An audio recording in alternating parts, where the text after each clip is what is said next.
Well, hello and welcome to another educational episode of Creatively Torn, the channel where I usually talk about books, but sometimes don't. Today I'm talking about East of Eden by John Steinbeck. So if you haven't heard of this book, this is one of the great American classics. I think a lot of people seem to have this as their favorite book of all time, if not in their top 10 or just one of their favorites. It was made into a movie in the 60s. With James Dean. So this is East of Eden by John Steinbeck. I'm just going to give you a few thoughts after having read it last month. So here we go. So what is it? East of Eden is a 1952 novel by John Steinbeck. He was an American author. This is a book that he really felt was his culmination of his life's work. The book is really a sort of generational tale following the Hamiltons and the Trasks in California's Salinas Valley in the late 1800s to early 1900s. The basic premise is that of Adam Trask and his growing up, his going to war, and coming back to start a family, and then a life in California eventually. Then from there, things really begin to take place. The story starts to get going. So saying much more than that would really spoil some of the characters and their arcs. So I'm going to keep it fairly vague from now on, just to keep this spoiler free, because I do think you should read this on your own. The title is a reference to a passage in the book of Genesis, so there's definitely going to be many connections, references, and retellings of the book of Genesis, so Adam and Eve, Cain and Abel, things like that. You'll definitely pick up on these if you're at all aware of any of those tales. It covers many aspects, such as families and growing up, the things we pass down to our children, the importance of love and family. It really discusses the issues of identity, of our wants and dreams, and really the nature of free will in our lives. It's also a fairly bleak look at life in the American West during kind of a transitional time after the Civil War and the Gold Rush and the times of the Old West, and really before the 20th century hits its stride into the modern age. So let's dive into some of the good aspects of the book. And for that, we really have to start with the character work, which is far and away the best part of the book for me. So you'll get introduced to a fair amount of characters in the story. It's quite a large cast. Well, not that large, but it's decent sized. Some of them will stick around for a while. Some of them you'll see for a couple of paragraphs. But just about everyone that you are introduced to has an amazingly distinct and relatable profile. They're all very human, except for the rabbit. So there is one small section where you take the POV of a rabbit, and it's great. You get to see what the rabbit is seeing and experience what he experiences. It's completely irrelevant to the plot and the story overall, but it's just kind of the character work you can expect here in this book. Another great aspect of East of Eden is the atmosphere. Steinbeck really drops you right into the Salinas Valley, perfectly setting up the mood and the setting of the story. So in case you haven't read The Grapes of Wrath or maybe his other work, John Steinbeck likes to occasionally write these interlude chapters or sections where he's just setting up a scene or a situation in kind of a broad, abstract view. Like I said, he does this a lot in The Grapes of Wrath, where he sets up a chapter with one of these interlude chapters beforehand, where there's no real characters involved, and it's more of a general little situation that kind of encapsulates kind of the message that's going to be taking place, if not in the chapter following, but sometime later in the book.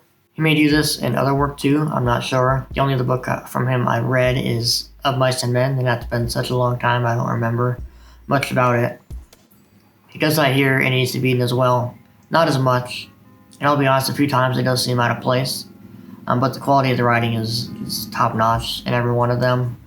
He'll make you feel nostalgic for a place you've never been to. He'll make you feel sad for a character you've never heard of before. Another positive aspect, are the themes and the rich writing style. So for me, this is a book that I took my time with, because every paragraph was just packed with universal truths and relatable motivations and astounding depth. It's a very rich experience, so I was taking my time with it, not trying to rush through the story, as it is more of a slower burn anyways. So just so you're aware of that going into it, it's not a fast-paced book by any means. Unfortunately, there are a few negatives here. Not major ones, I don't think, but a few things I did have a few issues with. So I'll go ahead and mention those now. The first, I think, is the biggest. I think it's the lack of a central narrative driving the story forward. So sure, there are certain characters and things that you will follow for long stretches of time, but it's not so much the plot as it's just following the characters' lives. It really does feel a little bit aimless at times, and I wish there was more of a backbone to really keep things flowing a little bit easier. Along with that, I found the first half of the book to be more enjoyable and more focused than the latter half was. This is kind of minor, I think, because for most of the second half of the book, I was just wondering what we were doing and where the story was going to go. I think the ending does bring it all together fairly well when all is said and done. That being said, the latter half does feel a bit aimless at times. Another minor gripe is that, sort of related to the previous one, is that there's one character whose latter chapters are a little bit too frequent and go on a little bit too long for what it offers to the story, in my opinion. That's really about it for negatives as far as I'm concerned. So just to wrap things up here, it's quite a good book, obviously. This is my third Steinbeck book. So I read Mice and Men, like I said, in high school. I was rather mixed on it, for reasons I don't really remember anymore. I read The Grapes of Wrath last year, and I really enjoyed it, but I did have a few issues with just some of the themes and the symbolism involved in that one, and the ending maybe. But I've been looking forward to reading East of Eden for a while now, as I hear it's a lot of people's favorite book. And overall, it's just very well regarded in terms of a story. And so I think it's his best of the three for me, from him. It's deep, it's engaging, it's relatable, it's authentic. The talks between Samuel and Lee and Adam were probably my favorite parts of the book. There's just a ton of stellar quotes throughout the entire narrative, and it's just a story that's going to stick with me for quite a long time. Easily, it's a 5-star book for me. I do recommend it for any Steinbeck fans, obviously. Anyone who's into classics, American classics, anyone who enjoys the atmosphere of westerns, or maybe the general vibe of 1800s California. If you have kids, I think you'll resonate a lot with some of the things that go on here. But even if you don't, I think it's got a lot of things that a lot of people can relate to, no matter where you are in life. So like I said, overall, very good book. One of the great classics that I think does deserve the hype. So that's it for me, really. Not much else to say. East of Eden's a great book. I definitely recommend giving it a read sometime. And if you have read it, I look forward to hearing your thoughts about it as well. So that's all for me. As always, if you want to follow me on Instagram or Goodreads, there are just